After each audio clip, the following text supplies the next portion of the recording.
止息，那波浪就平静。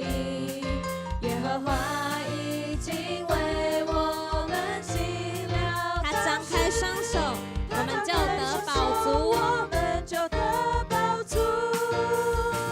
我们要欢呼，述说他的作为。我们依靠神，我们依靠神，就能施展大能。我们要歌颂，要欢呼，述说他的作为。我们依靠神，就能施展大能。我们要欢呼，述说他的作为。我们依靠神，就能施展大能。我们要歌颂，要欢呼，述说他的作为。我们依靠神，就能施展大能。他必带领选民欢呼向前，他必带领选民欢呼向前。他将列国的地赐给我们，他将列国的地赐给我们。他必带领选民欢呼向他前，必带领选民欢呼向前。他将列国的地赐给我们，他将列国的地赐给我们。他必带领选民欢呼向前。他将列国的地赐给我们。他必带领选民欢呼向前。他将列国的地赐给我们。我们要欢呼，述说他的作为。我们依靠神，就能施展大能。我们要歌颂，要欢呼，述说他的作为。我们依靠神，就能施展大能。我们要欢呼，述说他的作为。我们依靠神，就能施展大能。我们要歌颂，要欢呼，述说他的作为。我们依靠神，就能施展大能。我们依靠神，就能施展大能。我们依靠神，就能施展大能。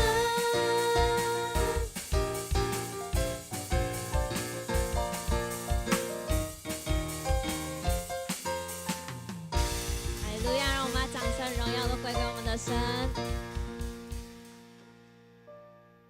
在新的一年，我们要一起来到神的面前，求主来炼净我们，使我们可以更多的活出顺服的生命。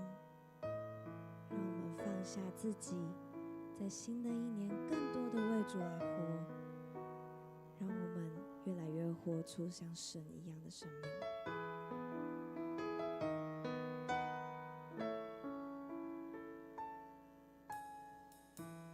炼净我，使我更像你；吸引我，使我更爱你。所有梦想全交托和放在你脚前，我要完全顺服。接近我，使我更像你；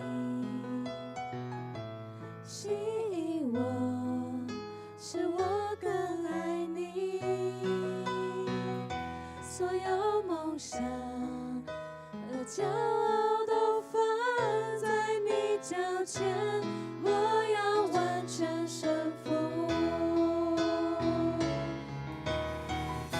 献上生命，完全为你用，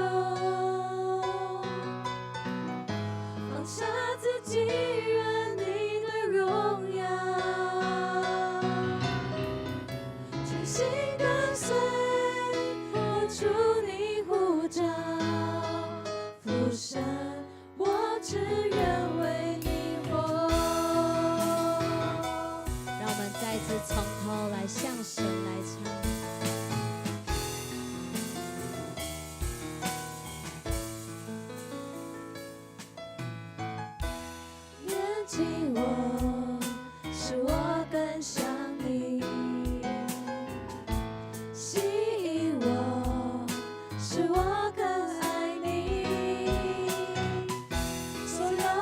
下，把脚都放在你脚前，我要完全顺服，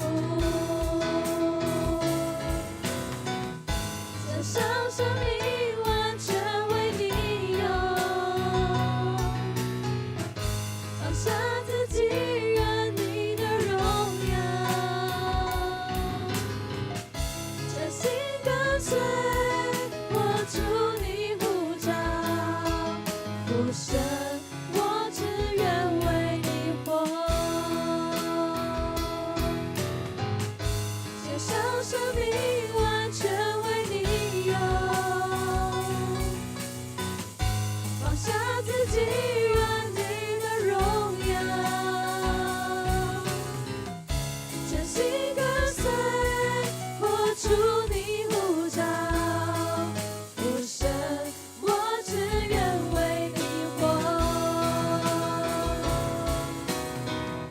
献上生命完全为你用，放下自己，愿你的荣耀，专心跟随，我主你呼召，父神，我只愿为你活，父神，我只愿为你活。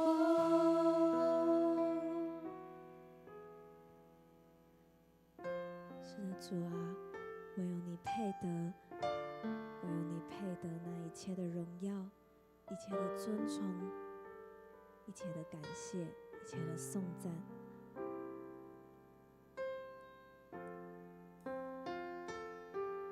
主啊，唯有你配得，在今天晚上，我们要将我们的荣耀、我们的颂赞，单单的来到你的面前，献上为你。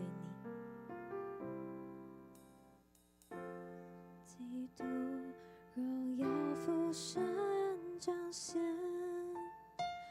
救赎真光，万国的盼望。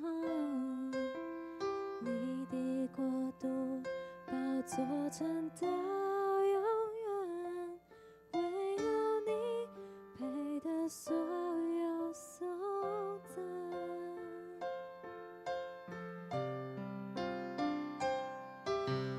耶稣基督荣耀父神彰显，救赎真光，万国的盼望。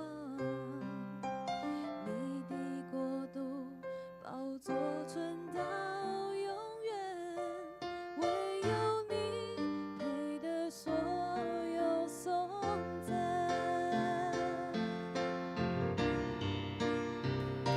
献上尊荣，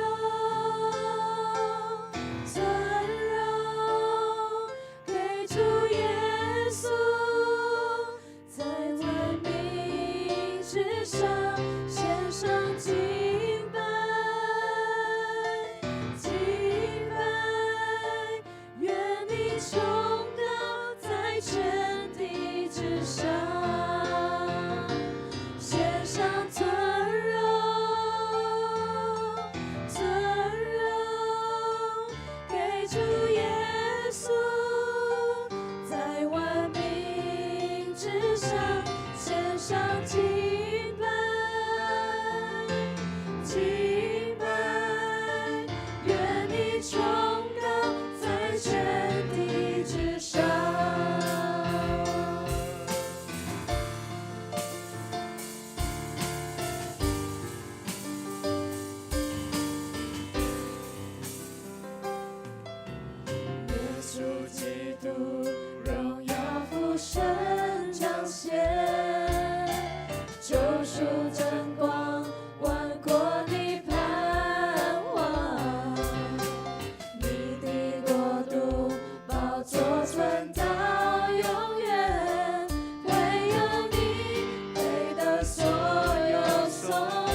处之地，到日落之处，唯有你名被尊崇伟大，最小部落到最大国家，凡有气息都归荣耀给你。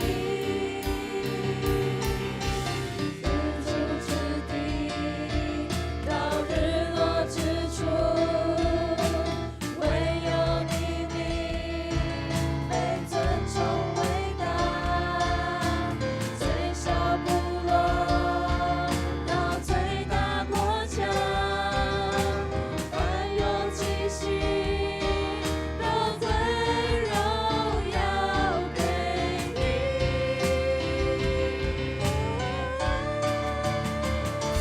献上尊荣，尊荣给主耶稣，在万民之上献上敬拜，敬拜，愿你崇高在全地之上，献上尊荣，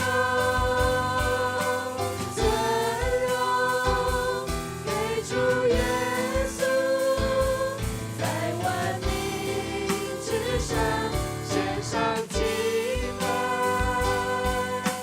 敬拜，愿你崇高在全地之上。是的，天父上帝，谢谢你带领我们从2024来到2025，也谢谢你保守我们能够在上帝的家中，在上帝的面前赏赐我们平安，赏赐我们喜乐。我们再一次把新的一年、新的开始、新的方向、新的意向，都交托在主圣灵保惠师的手中。求你带领我们在这一年当中，能够经历上帝的作为，赐给我们突破，赐给我们勇敢向前的心。旧事已过，都要成为新的。在耶稣基督里，我们都要成为新造的人。求圣灵保惠师帮助我们，让我们能够靠主重新得力，让我们知道耶稣基督必要带领我们得胜，走得胜的道路。我们献上我们的感恩，献上我们的赞美，献上我们的敬拜。愿你的名在全地受到尊崇。这样祷告祈求，奉主耶稣的名，阿们。请坐。我们这时候要来举行圣餐。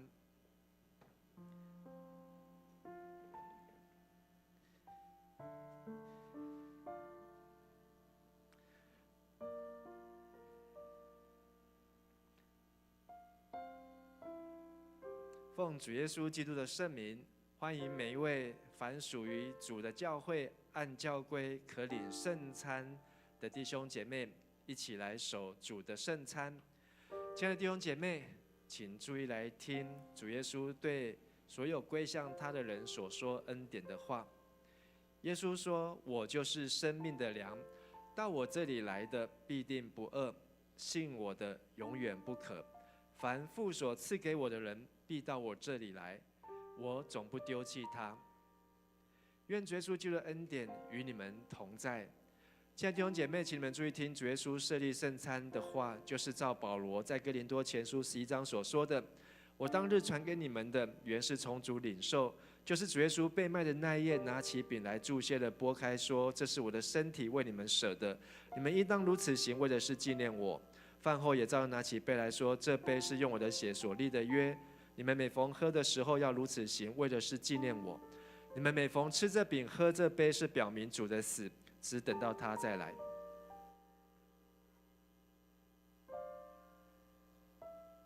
当主耶稣被卖的那一夜，他拿起饼来祝谢，所以我们要奉他的名，照他样式，一起来感谢神。我们一起来祷告。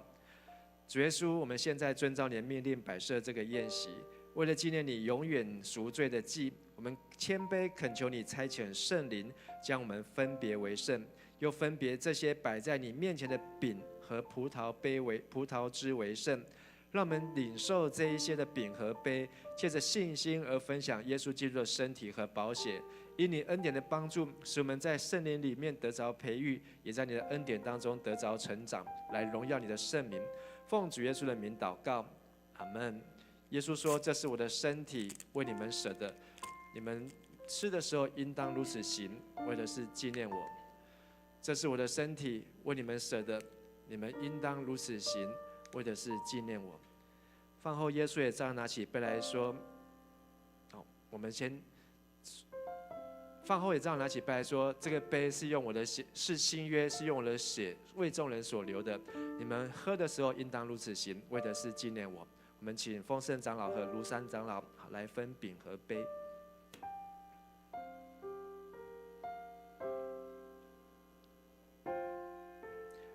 欢迎每一位已经领成人洗礼和坚信礼的弟兄姐妹，一起来领受主耶稣的身体和主耶稣的宝血。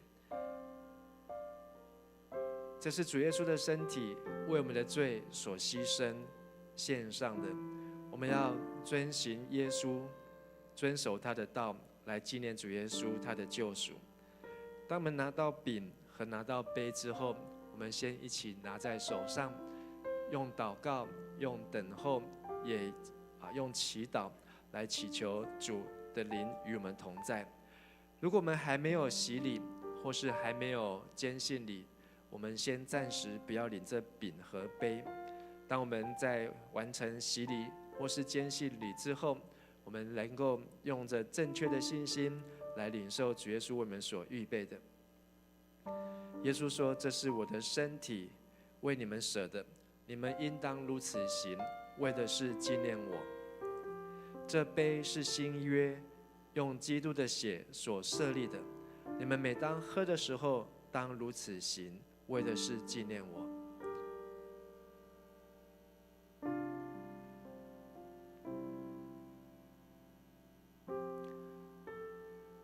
是的，天父上帝，我们要感谢你，差遣你的爱子耶稣基督道成肉身来到世上，他为了世人的罪牺牲受苦，因他所受的鞭伤，我们得医治；因他所受的刑罚，我们得平安。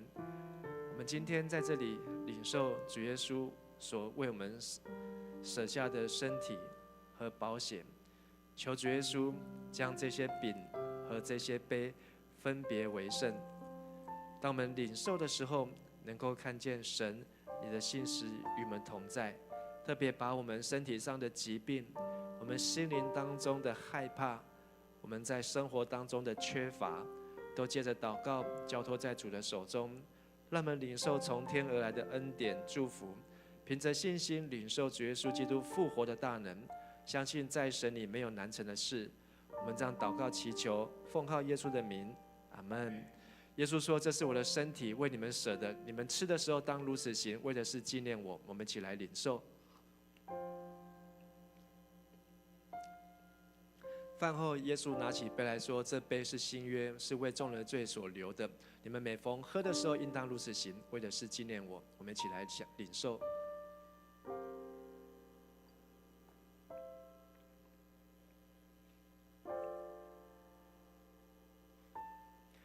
你们每逢吃这饼、喝这杯，是表明主的死，直到他再来。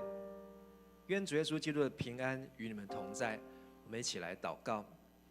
无所不能的父上帝，我们全心感谢你，因你极大的爱，使我们领受你的圣餐，是培育我们灵魂真实的食物。再次使我们明白你喜爱我们，保守我们，也让我们明白我们是满有圣子奥妙身体的肢体，就是受祝福忠实的信徒，也是你永远国度的后裔。亲爱的主，我们谦卑在你面前祈求，当我们再次献自己当作活祭时，求你鉴察接纳我们每一位，同时求你以慈爱帮助我们，让我们能够持续这圣洁的交通，从今以后能更荣耀你。奉主耶稣的名祷告，阿们。我们这时候要一起来读圣经。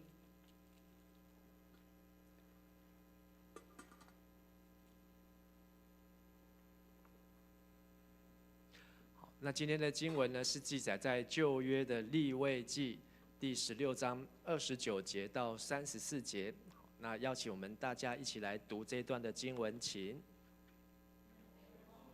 月初10日，你们要刻苦己心，无论是本地人，是寄居在你们中间的外人，什什么么工都工都不不可可做做，，这这要要做你们做你们永远永远的的定力定力。因在这日要为你们赎罪，使你们洁净。你们要在耶和华面前得以洁净，脱脱尽尽一切的罪愆。愆。这日你们要守为圣安息日，要刻苦己心，这为永远的定力。那受膏接续他父亲承接圣职的祭司，要穿上细麻布的圣衣，行赎罪之礼。他要在至圣所和会幕与坛行赎罪之礼，并要为众祭司和会众的百姓赎罪。这要做你们永远的定力，就是因以色列人一切的罪，要1年1次为他们赎罪。于是亚伦照耶和华所吩咐摩西的行了。好，大家平安，新年快乐。要在新的2025年啊，祝福大家几件事情呢？好，除了新年快乐 Happy New Year， 祝福大家灵命更平安，心情更喜乐，身体更健壮。好，跟你旁边的祝福一下，灵命更平安，然后呢，心情更喜乐，身体更健壮。好，身心灵好都要健壮，有平安，有喜乐，好有健壮。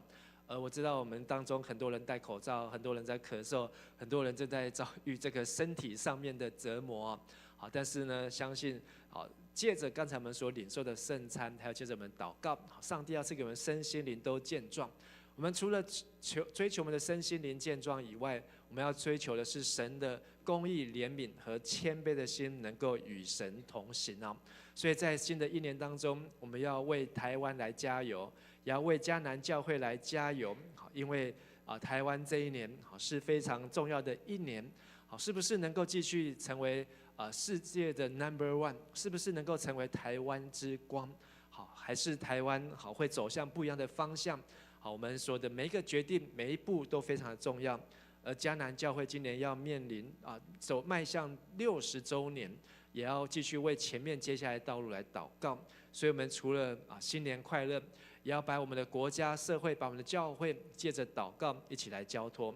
在今年当中，我们一起读圣经，从利未记来开始，然后2月份会读到民数记，3月会读路加福音，4月会来读雅歌，5月会读诗篇，6月开始读使徒行传，7、8月读撒母耳记上下，9月读以西结，11月读加拉太书和以斯拉记，12月读尼希米记和约翰1、2、3书。好，那这样2025年就结束了。好，有没有觉得时间过得很快呢？这当中，这些书卷里面有用黄色标示的，就是我们今年要继续来共读的经卷。好，所以是来这7卷，我们一起读哪几卷呢？路加福音、雅歌、使徒行传、撒母耳记上下、以斯拉记、尼希米记。好，我们一样会用共读的方式，好，每一天能够来读上帝的话。而接着若是没有的呢，我们会希望我们能够拿起周报好的第5页和第6页，好，能够来写灵修笔记哦。好，那灵修笔记，好，那我们从上个礼拜开始，好，从今年开始，就是鼓励大家，好，能够借着这5件事情，好，读圣经、挑金句、写感受，今日事今日毕。好，请大家再说一次：读圣经、挑金句、写感受。今日事今日毕，把你每一天能够用15分钟，好，至少15分钟的时间来读神的话，并且让神的话借着圣灵运行在我们的心中，好，让我们能够去聆听上帝的话。好，所以已经有开始在写灵修笔记的，请举手一下。好，谢谢。好，还没有开始的人呢，好，请加油。好，因为今天是1月几号？1月4号。好，那还有361天呢。好，希望大家呢，好，能够透过这样子，好，来建立与神好亲密的关系，养成灵修的好习惯。好，跟你旁边的弟兄姐妹说，透过灵修笔记来养成与神有亲密的关系，透过灵修笔记来养成与神有亲密的关系。我们在今年1月读了利未记，很多人读了第一天就决定放弃了说怎么有这么难读的圣经呢？而且呢很多的疑问，为什么要这样子？为什么要那样？但是呢，刚好如果我们用灵修笔记，你都不用去想那么多，也不用去了解那么多，你只要从你那一天找到的读的经文当中挑出一节金句，然后根据这一节金句写下你的感受。这感受有可能你会觉得，当一个犹太人非常的辛苦，活在旧约当中，是非常的不自由，而你能够感谢上帝，感谢耶稣，让能够活在自由当中，这就可以从你那一天的灵修笔记当中的感受。接着为你当天的事情跟当天的祷告写下来，让上帝能够带领你。而利未记这卷书呢，其实很不容易读，但是呢，大概你只要抓住3个关键字这3个关键字就是祭物、祭司和赦免。大家说一次：祭物、祭司、赦免。从利未记的前面7章呢，都在讲5种的献祭。这5种的献祭呢，要献什么祭呢？都是祭物。这些祭物呢，是献上他们的生命，献上他们的血，血代表生命。为什么要献到生命呢？因为呢，上帝要他们知道是用这些祭物的生命来替代他们的生命。有的祭物还不够，所以8到15章强调了祭司。这些祭司呢，就是要分别出来，他必须是一个绝缘体，他不能带着罪来献这些祭物。这些祭司若带着罪来献这些祭物，这些祭物呢，在神的面前通通都玷污，都污秽。所以这个处理的过程是非常的繁杂，而且非常的严谨，而且是一丝不苟。而我有透过祭物献上完全的祭物，还有完全的祭司2个配搭，祭物加上祭司到神的面前完全的献上之后，才能够进入第16章，就是得到上帝的赦免。所以在利未记呢，总共有27章，27章的1到15章呢，是讲到称义，就是罪人如何来到神的面前。而从16章开始，从17章到后面的27章，讲到是成圣，就是如何与神同行。所以我们说一次，称义是来到神的面前，称义是来到神的面前，成圣是与神同行。所以利未记的写作很特别，1到7章呢，可以对照26到27章；8到10章呢，可以对照是23到25章，讲到7种节期；11到15章呢，对照是17到22章。那最中间是哪一章？16章。利未记的中间是16章，所以16章在利未记当中的编排呢，有一个很重要的意义，就是祭物加上祭司而所产生的效果，就是让罪人的罪得到赦免。但是在利未记当中，我们牧师今天就用16章来当作今天的经文来和大家分享，而是我们要明白利未记当中最重要的意义其实已经被取代。怎么说呢？我们一起来读希伯来书的第7章17节到19节，请。因为圣经见证说，你要依照麦基洗德一系永远做祭司，这样旧的条例被废弃，因为它软弱无能，没有用处。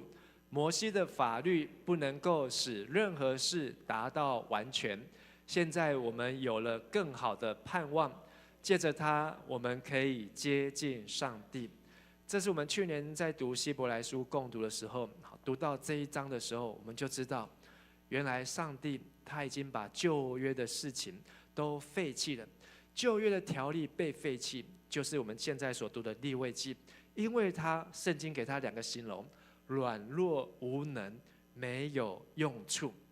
好，这8个字大家来说一次：软弱无能，没有用处。所以你可以大胆的说，读利未记软弱无能，没有用处。好，那这不是我说的，这是圣经说的。当我们读了希伯来书之后，你会发现利未记这么繁杂、这么复杂的东西，通通都被取代。被谁取代呢？被耶稣基督取代。因为耶稣基督他成为永远的大祭司，没有其他的大祭司能够取代他。耶稣基督以自己当作祭物，也不能被取代。你找不到比耶稣更完全的祭物，不论是牛、是羊、是鸽子，是什么样的祭物，找不到更好的，就是耶稣基督。第三个，耶稣基督引领罪人能够亲近公义，亲近那公义圣洁主啊。所以利未记被耶稣基督所取代。怎么取代呢 ？ABC， 我们一起来读一次：耶稣基督成为永远的大祭司。B， 耶稣基督以自己当作祭物，不能被取代。C， 耶稣基督引领罪人能够亲近公义圣洁主。所以其实你只要认识耶稣基督，利未记你有读没有读已经不重要。那为什么我们还要再读利未记？既然利未记已经被取代，为什么我们今天还要每日灵修？为什么圣经教会还要保存利未记？干脆就把它删掉就好了呢？保存利未记，就是让我们在读的过程当中，去认识这位神他的公义，去认识这位神他的圣洁。所以你会发现，上帝的要求是非常的严谨。如果你在学校有那个很严格的老师，旧约的上帝比这个老师还严格。如果你的老板是一个很严厉的老板，我们的上帝是一个非常严厉的老板。但是在这么严厉的老师、这么严格的老板，却因着耶稣基督，他却大开恩典之门。所以让我们在读利未记的时候，不再是惧怕奴仆的心在读它，而是带着感谢的心。上帝啊，感谢你，好让我今天知道，原来耶稣基督已经为我们成就整卷利未记这么严格的要求，这么高的标准，耶稣基督都已经为我们来成就。所以利未记更彰显耶稣基督的价值。利未记可以用这4个字来形容，就是5祭7节。好，请大家也说一次：5祭7节。好，如果你利未记读过之后你都不记得，你只要记得这4个字，哪4个字？5祭7节。什么意思呢？5种的献祭，燔祭、素祭、平安祭、赎罪祭、赎愆祭。好，大家念一次，加深你的印象。燔祭、素祭、平安祭、赎罪祭、赎愆祭。7节：逾越节、除酵节、七节、吹角节、赎罪日、住棚节、严肃会。好，大家也说一次：逾越节、除酵节、七节、吹角节、赎罪日、住棚节、严肃会。利未记就是在讲这5祭这7节。燔祭就是要把目的呢，就是为了赎我们一般的罪，是全然的奉献。素祭呢，是把最好的来献给神。平安祭呢，就是献上我们的感恩。赎罪祭呢，就是来求主赦免那些不能够偿还、不能弥补的错误。而赎愆祭呢，就是求主来赦免那些我们能够去偿还，而且能够去赔偿的错误。所以这5祭7节，其实呢，就是一个犹太人他365天，一年又一天又一天，一年又一年跟神的关系的循环。而今天我们不再是透过这5祭7节，我们是透过每一天跟耶稣基督的同行，透过每一天读神的话、圣灵的带领，让我们能够取代了这些的5祭7节。但是呢，在利未记当中，我们还是可以学习几件事情。好，特别现在刚才我们是这个 Happy New Year， 新年快乐。而在1月27、28，我们就要过农历年。所以从除夕从跨年到除夕当中呢，其实我们可以来从利未记学习犹太人的吹角节。有人知道犹太人的新年是什么时候呢？好，我们来读这一段的经文呢。好，是在利未记的23章23、24节，我们一起来读，请。你们每年要守7月初1为特别假日，要吹号角做纪念，大家聚集敬拜上主，不可做任何日常的工作，要向上主献火祭。好，7月初1，好，提斯利月，好，这个是已经翻成这个数字它是希伯来文提斯利月，但是不是我们今天的7月，它是犹太历的7月。犹太人的新年呢，就是从吹角节开始啊。好，所以我们也说一次，犹太新年从吹角节开始。犹太新年从吹角节开始。如果将来你有机会，或是你现在有犹太人的朋友，好，这一天对他们来讲就是他们的新年。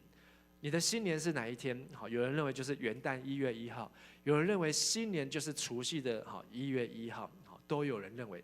而犹太人的新年是从吹角节开始。吹角节是犹太历的7月1号，7月1号又叫做提斯利月。提斯利月，我们也说一次，提斯利月，它是犹太历的开始。而这个提斯利月呢，是人、是动物、是所有法律效力文件的新年。在圣经当中，上帝创造天地，按照犹太人的传统，就是在犹太历的7月提斯利月，上帝所开始创造的。还有亚伯拉罕献以撒，也是在这个犹太历的7月1号，是在这一天，亚伯拉罕的信心达到了最高峰，达到了最高峰。而这犹太历的7月1号呢，也是逾越节后的第163天哦。好，这个数字不会改变，所以每一年的犹太历的7月1日，每一年都不一样。有的是从我们现在的9月到10月，这一段的时间，都是有可能是。但是呢，就是在逾越节过后的163天。而在吹角节呢，犹太人他们会怎么样来过新年呢？他们会过新年跟我们过新年不一样。我们过新年，我们可能会去跨年，去参加演唱会，然后呢，以前是早上起来升旗，现在是跨完年之后呢，就回家睡大觉，睡到这个自然醒这样。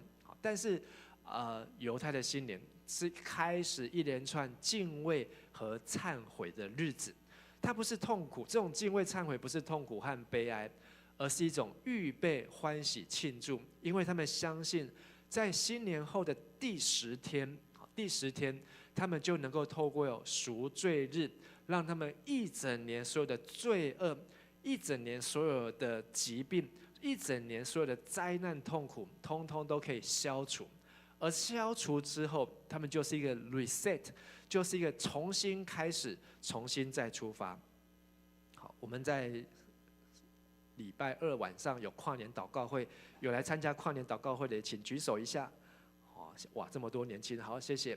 好，参加跨年祷告会也是类似像这样，我们在用祷告为着旧的一年，好，求上帝把这些不好的带走，也把这些好的能够留下来。而迎接新的一年，也让我们能够做好预备，来迎接新的一年。所以犹太人在提斯利月，就是犹太历的吹角节，他们会在这一日团聚，像我们过年一样，而且会在新年的晚宴上面吃苹果的蜜饯，好，然后沾蜂蜜的面包。这苹果就已经很甜了，还在沾蜂蜜，好，他们就是要享受纪念那个甜蜜的滋味啊。象征一年从吹角节开始，一年的日子会甜蜜幸福。好，所以跟你旁边人说，好，新的一年祝你甜蜜幸福。新的一年祝你甜蜜幸福。所以要记得吃什么？苹果再沾蜂蜜。好，但是这是犹太人的传统。但他们会用希伯来文，好 ，Shana Tova。好，我们说一次 Shana Tova。好，祝你有美好的一年，就是能够甜蜜和幸福。但是怎么样达到甜蜜和幸福呢？犹太人很有智慧，很聪明，就是他们要有连续10天的悔改日。从吹角节开始，不是每天都吃甜的，吃苹果，吃糖果，吃蜂蜜，不是。他们在这样的当中呢，他们会先沉淀自己。从吹那个号角、羊角开始，吹号角的时候呢，就是提醒他们，好，这个吹角节开始，10天之后呢，就是赎罪日。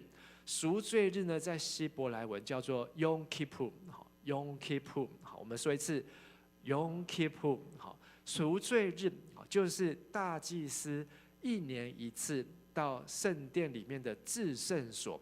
好，去为所有的百姓赎罪的那一天。好，相关的内容呢，我们可以读到利未记第16章的时候就可以看到。而这个 Yom Kippur 呢，好，就是在利未记也有提到，好，说今天的16章有提到，每年的7月初10，好，7月初1是吹角节，到了第10天，以色列人和住在所有以色列当中的所有的外人都要禁食，不可工作。然后在那一天当中，有大祭司要为他们来行赎罪礼，而大祭司自己本身要先洁净，大祭司自己要先分别为圣，他要穿上祭司的礼服，到至圣所，到圣幕，然后到祭坛，然后呢行洁净的礼仪。好，而且呢完全要遵守，每年举行几次？一次。好 ，Yom Kippur， 好，1年1次。所以他们的新年是透过连续10天好的谦卑禁食悔改。好，第10天呢，好必须禁食。好，前面9天没有一定要禁食，但是呢，就是要刻苦己心。好，然后呢，要献祭悔改，还有呢，就是不可做工啊。好，所以这3个条件，好，我们也来说一次。第一个是要献祭悔改，第二个要刻苦己心，第3个是要不可做工。所以这是在犹太人过新年哦。好，所以我们刚刚过了2024到2025的跨年，但是我们也很快要来过从农历年的龙年到蛇年哦。好，这个跨年当中，其实我们可以效法的，怎么样可以在新的一年有那个甜蜜幸福的滋味呢？其实就是要抓紧跟上帝的关系，如何把罪孽消去。所以在利未记第16章，你就会看到一个很特别的记载，这大祭司要千挑万选出2只羊，这2只羊呢，都有名字，要用抽签。一只羊抽中的呢，就要被宰了杀了，献给神；另外一只的羊呢，就要用红线绑起来，而且要带到圣殿外面，再带到旷野，再带到山悬崖边，最后呢，把这只羊怎么样？从悬崖上面把它丢下去。好，意思就是象征所有人的罪孽，通通归在这个代罪羔羊的身上。然后跟着这只代罪羔羊摔到悬崖呢，象征所有的罪孽，所有过去1年当中得罪神的，上帝通通都不再追究，都不再追讨。但是呢，从希伯来书当中，我们来读希伯来书9章28节起。像这样，基督既然一次被献，担当了多人的罪，将来要向那等候他的人第2次显现，并与罪无关，乃是为拯救他们。知道明白，原来耶稣基督就是成为那代罪羔羊，他不仅自己是被宰了杀了，甚至他自己还被带到悬崖推下去粉碎，被钉在十字架上。好，他的身体被撕裂，好，被割破，好，他的身体被剥开，好像我们刚才领的那个圣餐一样，好，象征这个羊被摔碎一样。而他就成为那代罪的羔羊，目的是把我们的罪孽带到遥远的地方去啊。好，所以跟你旁边的人说，耶稣基督把我们的罪孽带到遥远的地方去。耶稣基督把我们的罪孽带到遥远的地方去。如果我们没有读利未记，我们还真的很难去想象体会耶稣基督到底干嘛要上十字架？耶稣基督为什么要受人家的鞭打？耶稣基督为什么要戴那个荆棘的冠冕？甚至为什么耶稣基督他要在最后的晚餐把他的身体来拿饼起来剥开，说这是他的身体呢？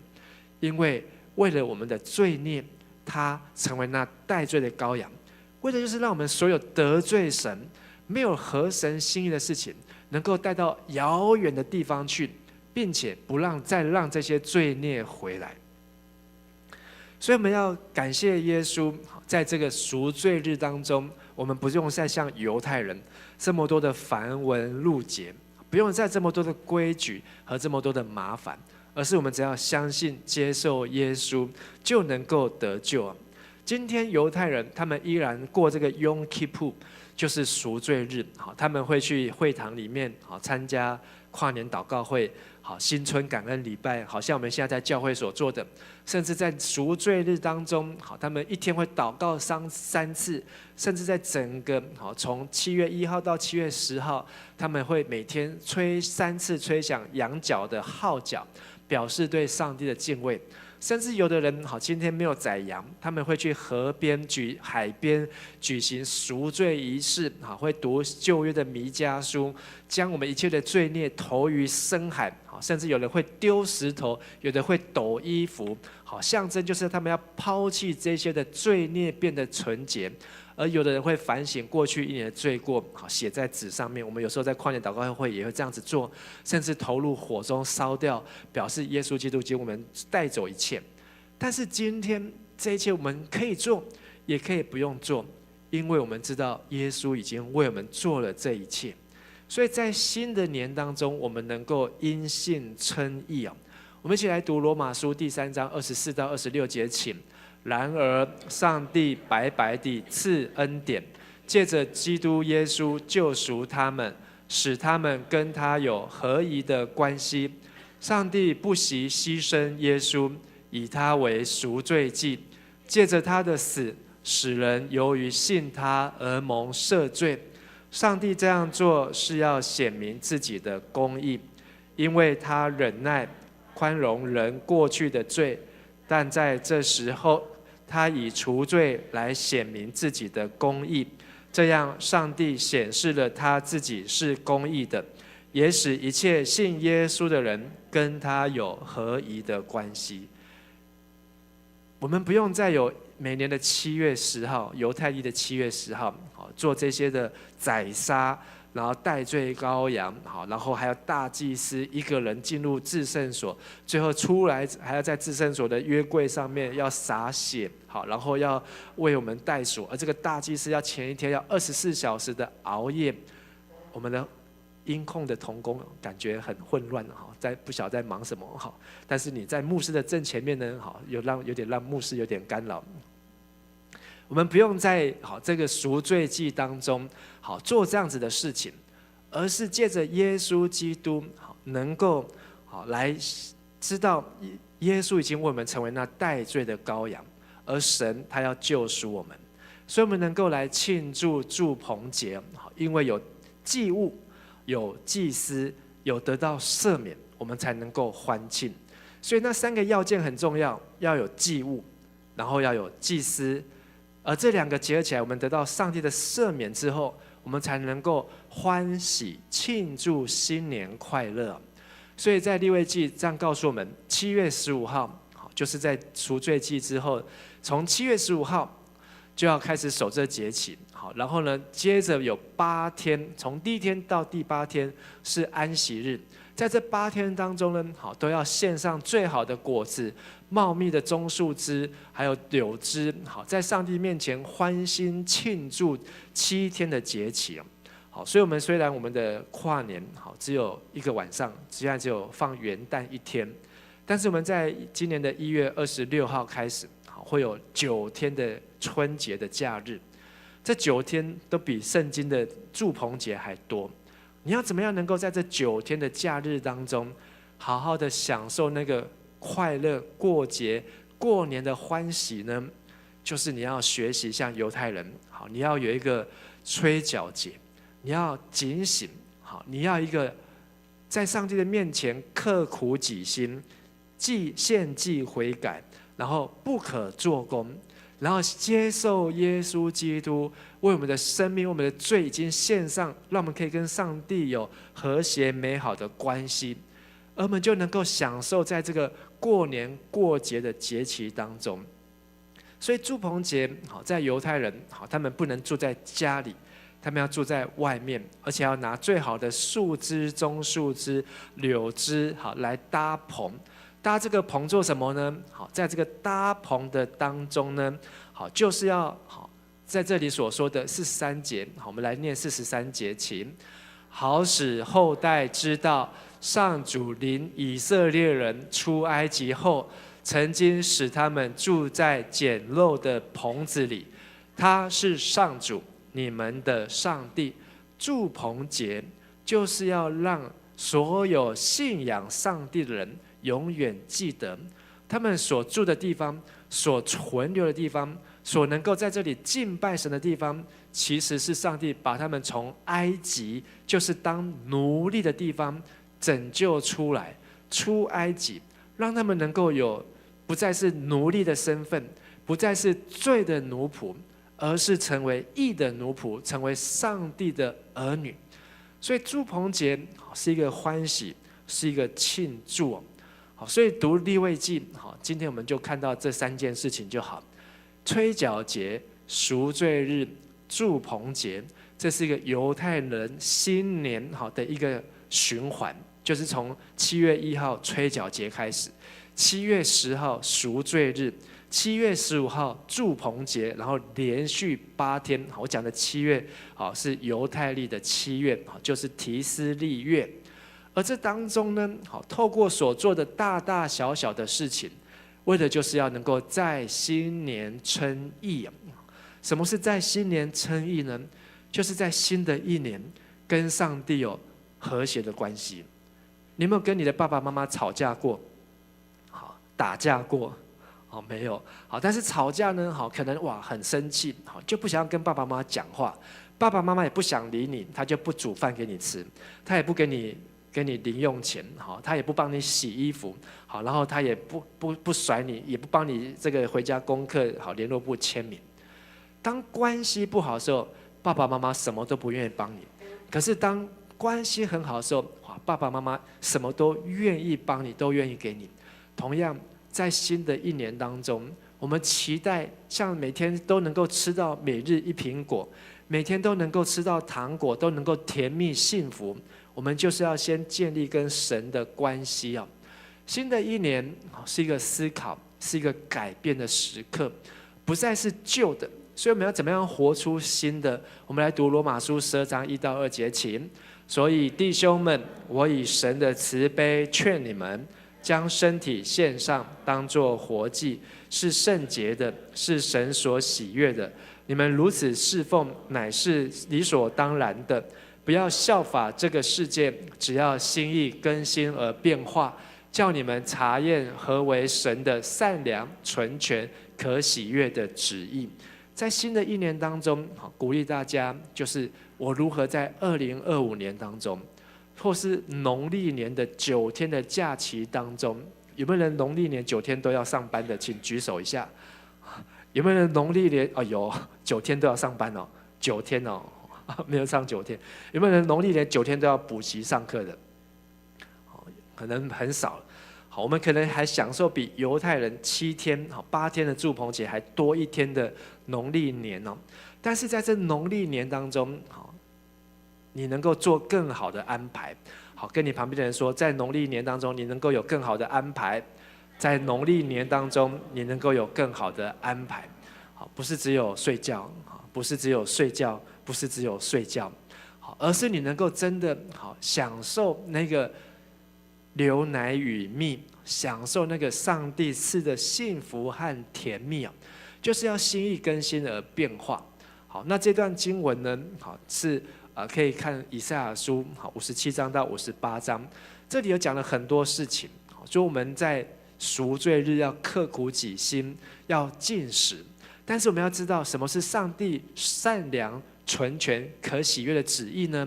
就是神要的禁食是使被欺压的得自由，还有把食物分给饥饿的人，使困苦的人得满足，能够让那个安息日叫做可喜乐的安息日，称耶和华的圣日为可尊重的圣日，而我们就能够以神为乐。什么意思呢？就是住棚节欢乐的日子，或是过年的日子当中，是一个分享的日子，是一个以上帝善良、纯全、可喜悦的旨意去过每一个新年，去过一整年，在这一年的当中，能够与神同行。所以再回到今年当中，我们会读到这一些的圣经，我们要如何的与神同行？你要如何的把上帝的话成为你脚前的灯和路上的光？当我们有机会共读的时候，你能够如何让上帝的话每一字每一句都能够成为我们的帮助呢？而第二个，在今的这一年当中，是迦南教会的60周年。60周年，我们有几个目标，就是有60位洗礼，还有诞生60位的小组长。60位的洗礼，包括信仰告白也好，包括坚信礼，就是我们教会能够有60位的新的会员，能够来加入。而在这一年当中，我们要如何的去使那个饥饿的得到饱足？如何使那个受压、被欺压的得自由？如何使困苦的人能够得到满足？我们如何能够让每一次的青年礼拜、主日礼拜都能够成为那可喜乐的安息日，成为一个赞美神、荣耀神的聚会呢？而我们要如何能够有60位的小组长？在礼拜2跨年祷告会的时候，我们有为这2件事情来祷告，就是有60位的受洗，60位的小组长。而等一下在礼拜后，我们也会介绍我们在我们青年牧区当中的小组长，会请他们一一来上台。这些的小组长很重要，是代表我们能够马可福音第14章20节，我们一起来读。那撒在好地上的，就是人听到又领受，并且结实，有30倍的，有60倍的，有100倍的。再读一次。那撒在好地上的，就是人听到又领受，并且结实，有30倍的，有60倍的，有100倍的。在新的一年当中，与神同行，我们要能够有这个60位的小组长，其实就是好像那个撒好种在好地上。所以我们怎样让每一天上帝的话，就算利未记一个堪称真的很艰涩难懂，甚至可以直接跳过已经被取代的旧约圣经，但是因着我们的努力耕耘，就像牧师今天花了很多的时间跟大家来介绍为什么读利未记，你可以读到什么，而你听到上帝的话，而且你领受进去，你把它让你的心里面有耶稣基督的赎罪救赎，它能够结出30倍、60倍和100倍。我们也相信，当迦南教会有60位的小组长，接下来就会有几位的小组长，100位的小组长。因为这是上帝的祝福的这个的规律哦，30倍、60倍、100倍。跟你旁边说30倍、60倍、100倍，30倍、60倍、100倍。所以你想要考100分，你要先考几分？60分。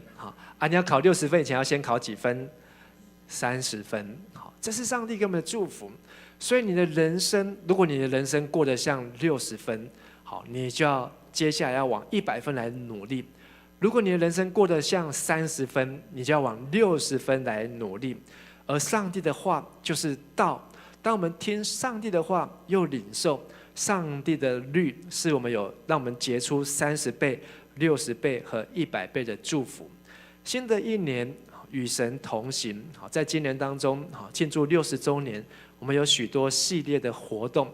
这个活动呢，从最近的就是在最右边，我们在今年的5月份要去到云林的古坑。所以在那一天5月17号的青年礼拜呢，我们就会移师到古坑来举行。这是中华大学的翠华会馆。翠华会馆，这个地方非常的大，而且场地非常的舒适。那在我们的周报也有已经开始来来登了，就是这里面的行程和费用。而再来呢，我们今年4月份也会透过牧区来举办这个环台的迦南。什么是环台的迦南呢？就是会用4天3夜，然后我们会去拜访这个台南神学院、玉山神学院，然后我们还会去台南、屏东、花莲的迦南教会就是跟全台的迦南教会来拜访，然后会用4天3夜时间。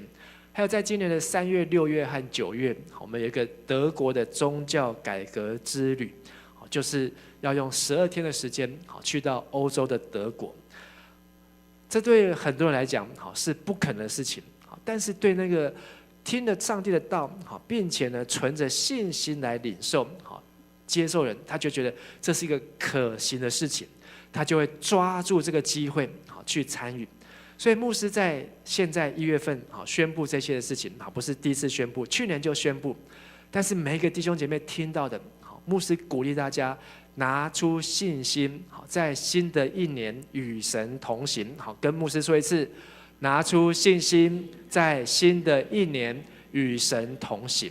我相信，我也知道，有的人可能当台上牧师在讲的时候，说他心里也想说，不可能，我不可能去，我没有钱，我没有时间，我没有办法，我做不到。但是如果你相信的，你就会看见上帝是使不可能的，然后呢变为可能的。所以你愿意的人，就要紧紧抓住上帝的应许。这个不可能呢，就是发生在500年前马丁路德。那时候整个教会已经堕落败坏到一个地步，所有都不是靠耶稣基督得到拯救。他们甚至定了比利未记还要糟糕的规矩，定了很多的办法。你要买赎罪券，你要透过主教，你要透过做很多的仪式、弥撒，很多的献祭，比这个旧约的利未记还要繁杂，你才能够得救。但是马丁路德他拿出信心，在一个没有对上帝信心的年代当中，而且这个传统已经进行了300-400年，已经偏离圣经好几百年。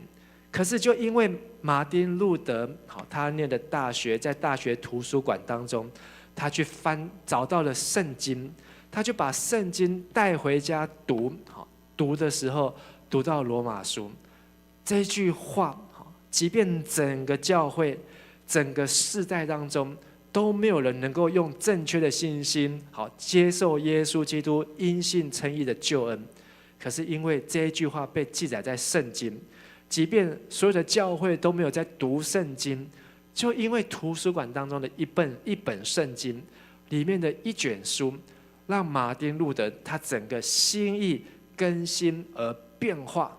所以他勇敢的做了很多的整理，做了很多的检讨，做了很多的悔改和认罪。他发现所有的事情都没有符合圣经，所以他才在他1517年在这个威登堡定了这个95条的论述，就是有95件事情，当时的教会不符合教义、不符合圣经的地方，每一条他就说我们来辩论，我们来辩论。结果他还真的就到德国的皇帝，到德国的主教的面前，在那边接受审问。但是他就在那边开始辩论。一个信心会有上帝的话，会让人的信心大到一个，即便所有的人都反对你，所有人都拒绝你，所有的整个眼前看起来是不可能的，但是上帝却让它成为可能了。所以在今年开始，我们要一起祷告，学习利未记，从跨年到除夕，我们透过这3件事情：献祭悔改、刻苦己心、不可做工。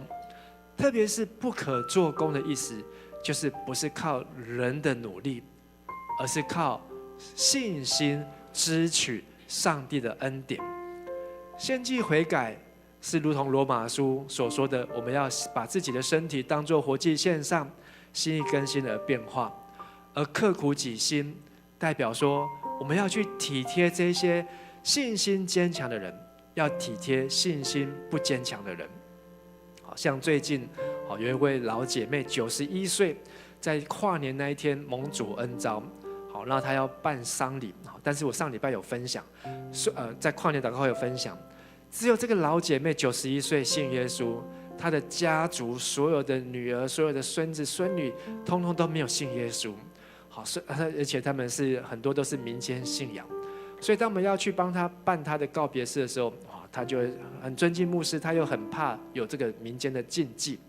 所以我们一边在跟他瞧时间的时候，他一边打电话在问风水师，这一天好吗？这一天可以吗？好，然后呢，这一天的话几点比较好？几点到几点比较好？如果对很多教会来讲说啊，你都不用理他，好，你就要交给耶稣就好。好，但是信心坚强的人也要分担这些信心不坚强的人的软弱。我们看到这些人，他们心中的害怕，他们真的很害怕。好，他们万一选错了日子，选错了时间，真的会带来什么样的厄运，带来什么样的灾难？但是牧师一边告诉他们，我们基督徒都不用担心，好，你就按照你所选的好的就可以。好啊，但是除了礼拜天早上我们要做礼拜以外，其他的时间我们都可以。我们去分担这些信心软弱的人他们的软弱。可能在我们的身边有一些人的信心是软弱的，可能他的身体是软弱的，可能他的生活是软弱的，是疲乏的。但是我们要刻苦己心，彼此来帮助。盼望在新的一年，台湾加油，迦南加油，让我们能够灵命更平安，心情更喜乐，身体更健壮。我们的国家能够行公义，好怜悯，存谦卑的心来与神同行。我们一起来祷告。慈爱的父神，我们向你献上感谢，透过在新的2025年，我们能够开始来读利未记。虽然这一卷书已经完完全全被耶稣基督所取代，但是当我们打开利未记，每一天来读写灵修笔记的时候，我们更可以去感受到耶稣基督他所做的功是何等大的功，他所献的他的牺牲是何等巨大的牺牲。主耶稣基督他的救赎是何等宝贵的救赎。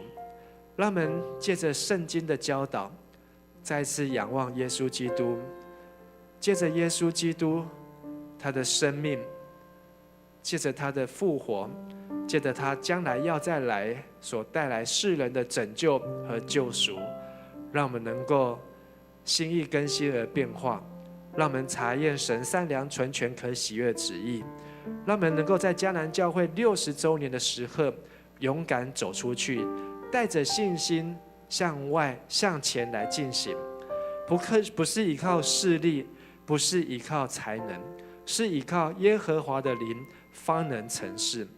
让我们不是凭眼见，而是凭信心。让我们不是靠自己做工，而是完全依靠耶稣基督的救赎的功劳、工价还有工程，让我们能够进入上帝的恩典当中。亲爱的主，再次帮助我们，让我们明白，即便圣经的话许多的道理我们不懂，但是我们知道在今年的过年当中，我们要过一个不一样的年。在今年当中，我们要过得幸福，过得甜蜜。我们要听到号角吹起的时候，我们就要警醒我们的心，我们就要悔改献祭，我们就要刻苦己心，我们就要预备自己进入上帝所赏赐的祝福安息当中。谢谢爱我们的天父垂听我们祷告，奉靠主耶稣基督的名，阿们。我们请起立，用这首诗歌来献上我们对神的敬拜，献上耶稣基督还有我们所做的一切的救赎。耶稣基督荣耀父神彰显，救赎真光万国的盼望，你的国度宝座存到永远，唯有你配得所有颂赞。耶稣基督，耶稣基督荣耀父神彰显，救赎真光万国的盼望，你的国度宝座存到永远，唯有你配得所有颂赞。献上尊荣给主耶稣，在万民之上献上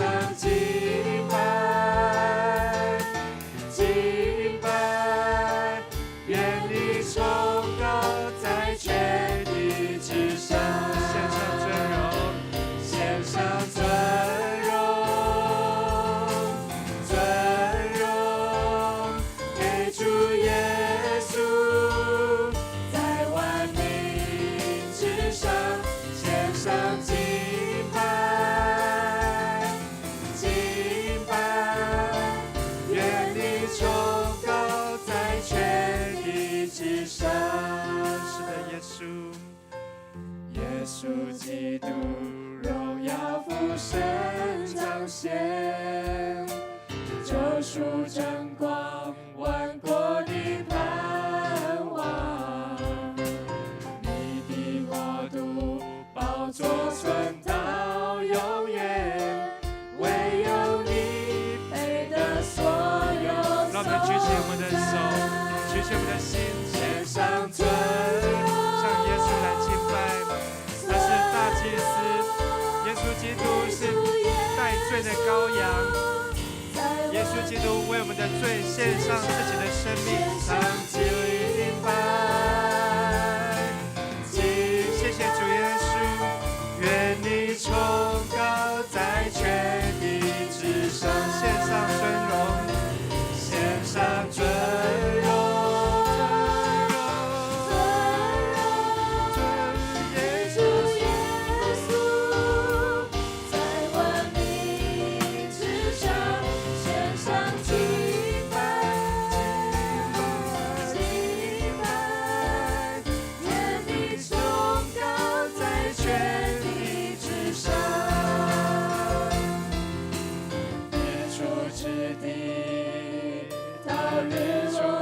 处，唯有你名被尊崇伟大，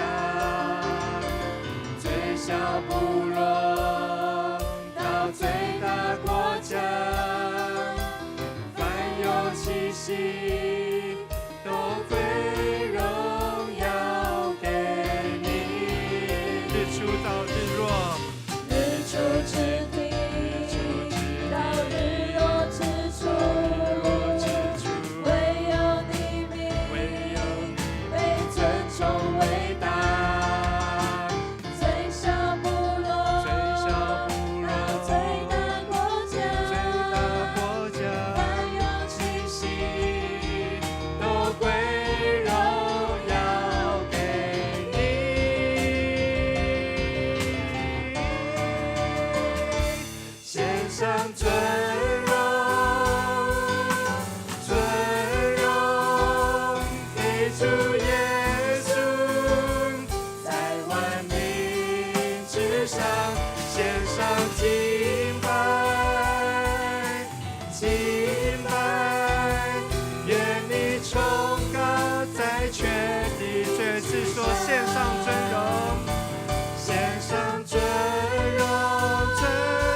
是的，耶稣，谢谢你，让我们今天不用按照利未记5种的献祭、7种的节期，每一天都是赎罪日，每一天都是住棚节，每一天都是吹角节，每一天都是新年。谢谢爱们的主耶稣，你为我们成就了一切，让我们能够坦然无惧来到上帝的施恩宝座前，或者是能够得连续蒙恩惠，成为我们随时的帮助。主耶稣，我们的生命，基督徒的生命，是耶稣你用重价所赎回。我们能够在这里领受圣餐，领受耶稣基督的身体，是被打碎的身体，是被摔碎的身体。能够领受主耶稣的宝血，是在我们还做罪人的时候，耶稣就为我们的罪而死。主耶稣，我们感谢你，愿你救赎的恩典，愿你救赎的信心永远活在我们的生命当中，同时也让我们的世世代代都明白，我们过去都是罪的奴隶，但是因着耶稣基督，我们因信称义，跟上帝能够有正确、和谐、美好的关系，也帮助我们的下一代，帮助更多的人能够明白，唯有借着耶稣基督，才能够完全的得救，完全的自由，能够呼叫阿爸父。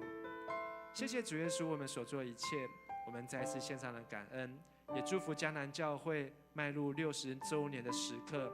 我们要去到许许多多的地方，我们要去使万民做主的门徒，要奉父子圣灵的名，带领60个人能够接受洗礼，成为迦南教会的一员。同时，也要差遣60位小组长，能够教导耶稣所教导我们的来遵守。主，你就要常与我们同在，直到世界的末了。我们为着今年4月份开始的迦南环台行动，5月份的全教会退休会行动，3月份、6月份、9月份开始的德国宗教改革之旅行动，再一次用祷告来交在主你的面前，因为我们知道这都是不容易的事情，但是是上帝给我们格外的恩典，让我们能够用信心来抓住这样的恩典，这样子的祝福。也愿上帝你供应我们一切的不足，只要他们一个信心如同芥菜种子一般持禾，这个信心就要长成大树。这个信心就是要让我们亲眼能够看见，我们从前风闻有你，而将来有一天要亲眼见你。谢谢爱我们的主耶稣，求你大大祝福迦南教会，也祝福我们的台湾，祝福我们的国家，在这一年的当中，能够继续的行公义，好怜悯，存谦卑的心，走在上帝所喜悦道路。我们这样子祷告祈求敬拜，奉靠主耶稣基督的圣名，阿们。弟兄姐妹请坐。奉献是基督徒感恩的表现，若你还不明白，可以用祷告来表达对主的感恩。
阿们。哈利路亚！上帝在去年已经行了大事，他在今年要给我们更多更多的大事。阿们吗？阿们。阿们。让我们一起从头来唱。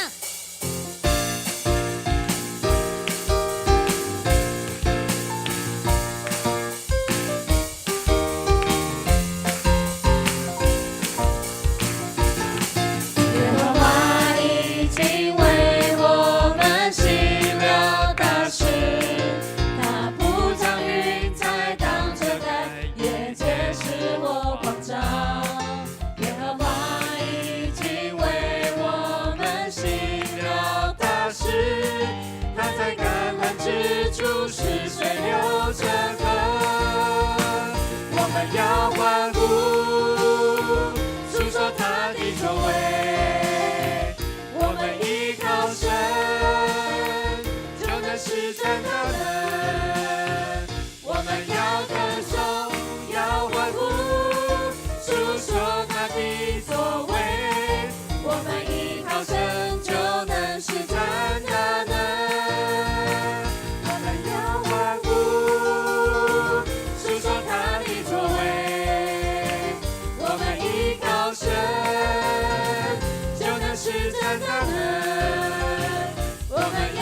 手，把荣耀归给神。哈利路亚，哈利路亚，哈利路亚！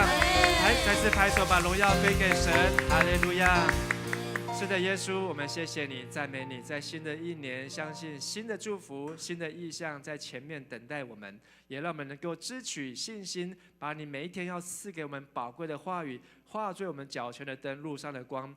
愿主耶稣基督的恩惠、天父上帝的慈爱、圣灵的帮助与感动，与你们众弟兄姐妹同在，使你们在新的2025年全年当中，都能够有神的同在，从今天起直到永永远远。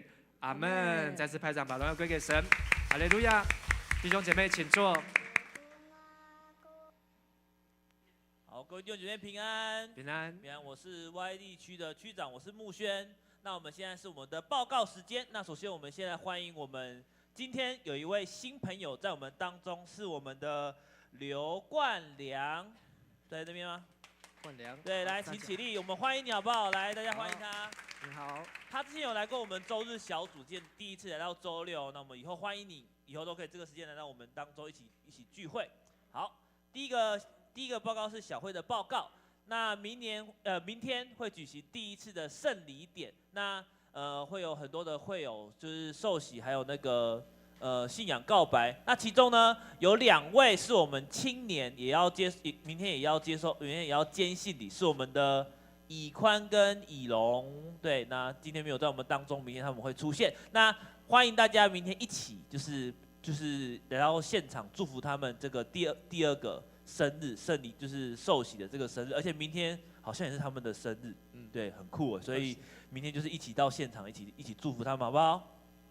好不好？好。好，来第2点，好，今年度起那个我们每个月的庆生啊，改为第2周举行，那就是所以下主日啊，你是1月份的，就是1月份生日的会友，请你就是记得要来做礼拜，那就是会有一个现场会给你一个小礼物，这样子。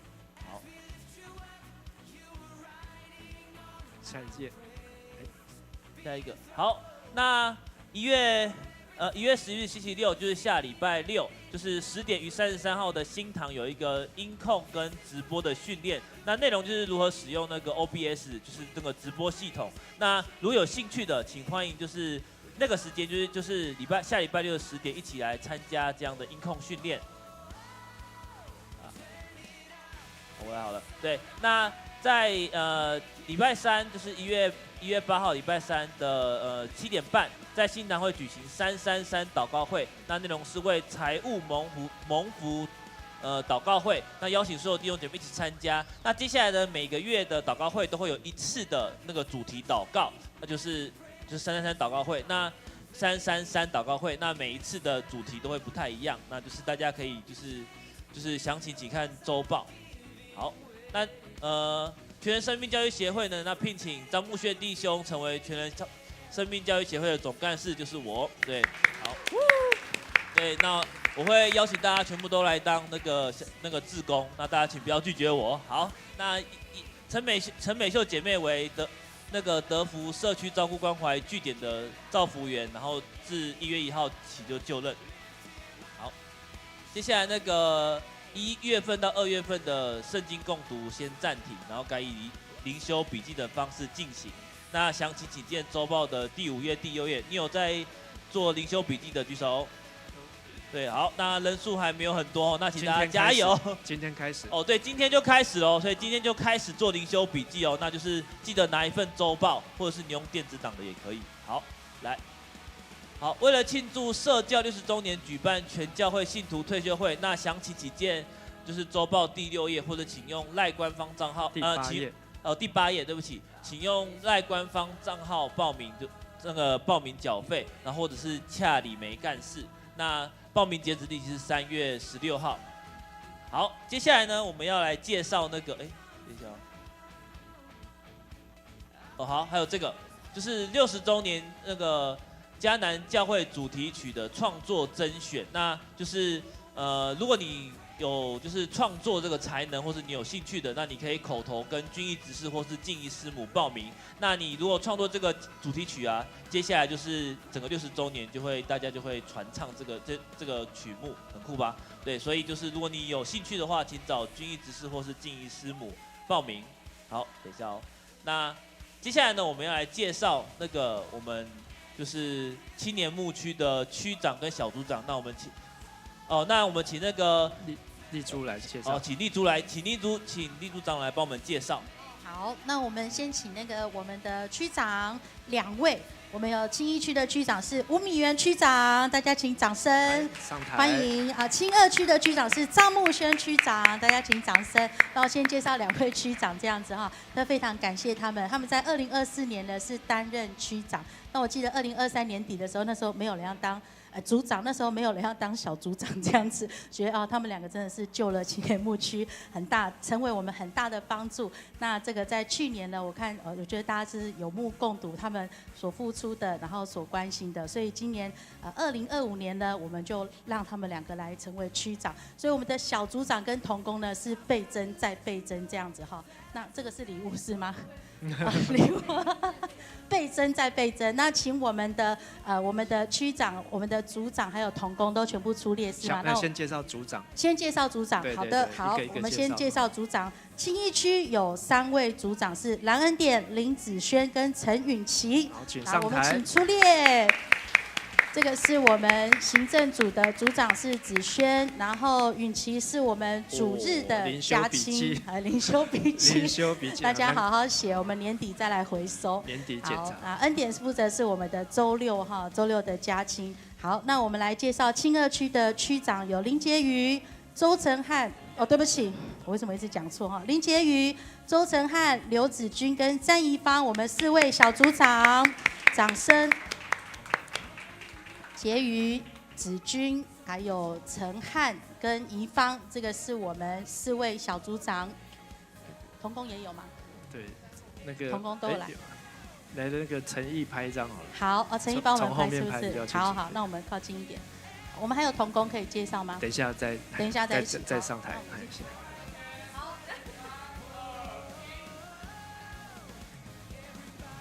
好，谢谢。好，后退一步，还没，因为我们的倍增再倍增，所以还没有介绍完这样子。好，同工有哪几位有来？好，那因为周六呢，就是恩典一个人，当然会有点孤孤单单的，所以我们一定还要有一个副组长能够跟他一起助力。我们的副组长就是陈毅，耶！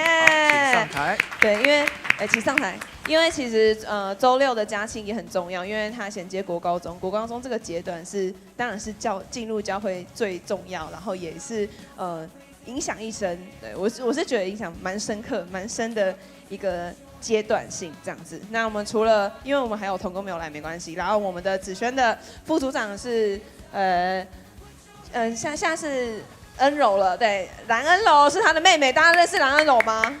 认识，高高的那个。认识恩柔的举手一下，我看一下。哦，都认识哦，好。对，副组长是恩柔，对耶。然后允琪的周日的家庆的副组长是心理认识吗？认识的举手。哇，都认识，好啊，耶，拍手。对，当然还有一些礼物要给他们，不好意思。对，好。灵修笔记。灵修笔记，对 ，OK。好 ，OK。那我们来为这些青年牧区的我有了，好，来为他们来祝福啊，好，因为我们在教会的青年牧区的名单有70、80位啊，好，那我们也希望能够透过这样的牧养，好，让每个年轻人都能够在学生的阶段或是毕业的阶段，好，出社会的阶段都能够得到很好的牧养。好，同时也希望能够让这些年轻人能够带来青年的感染力，好，能够带领更多的学生，好，或是同学，好，也能够来到教会。我们一起来为他们来祷告祝福。亲爱的天父上帝，我们谢谢你在今天我们来介绍上个主日就任的青年牧区的牧区长老是丽珠，区长是木轩，还有米元，还有在座的每一位小组长，谢谢你让每一位弟兄姐妹同工，他们愿意起来学习像主耶稣喂养主的羊，也求你带领他们，透过他们的生命，透过他们的分享，透过他们的耐心和陪伴，能够让每一位年轻人或是每一位被陪伴者都能够感受到耶稣基督的爱与恩典。也求你加添他们一切所需的智慧与力量，也赐福在他们的身上，在他们的工作，在他们的学习上都能够蒙福，使他们能够荣耀主你的圣名。我们再次为他们在这里站在这里向主献上感恩，这样祷告祈求，奉靠主耶稣基督的圣名，阿们。我们一起拍手来，谢谢，加油。好，谢谢我们对不起，好，谢谢我们的同工。好，那等一下呢，小组时间呢，那我们要来就是联合小组，我们要来就是收拾我们的圣诞树跟我们的圣诞布置。那等一下呢，我们刚刚有守圣餐的那些包装跟那个量杯呢，请你丢到大门口外面右手边吗？还是左手边有一个垃圾桶，把它丢在里面，那请自己带走。我们今天聚会到这边，愿神祝福各位，谢谢大家。好。